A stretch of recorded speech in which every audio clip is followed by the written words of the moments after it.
अपन सामान रे नहीं तो ऊ चक्का छौड़ा करी है न माना रे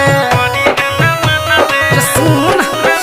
अरे झाप तोप चले छौड़ी अपन सामान रे नहीं तो ऊ चक्का छौड़ा करी है न माना रे रस चुसली है सभे चुन चुन रे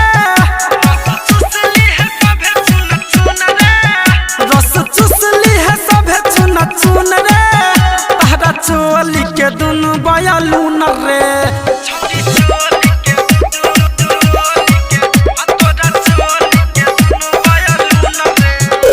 प्रोजेक्ट बाय सुरांगन संगीत स्टूडियो।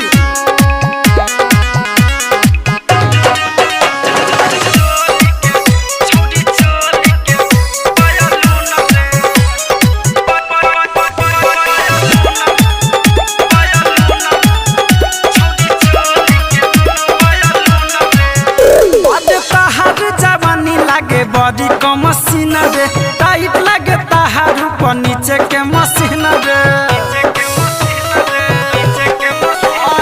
ताहार जवानी लागे बॉडी का मशीन रे टाइट लागे ताहार ऊपर नीचे के मशीन रे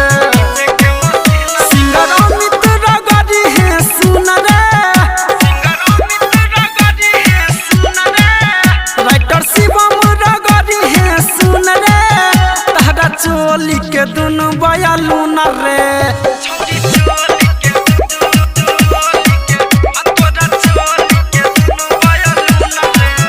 काहे बढ़ेला दुनु या न धुन रे काहे बढ़ेला दुनु या न धुन रे तारा चोली के दुनु बयालू न रे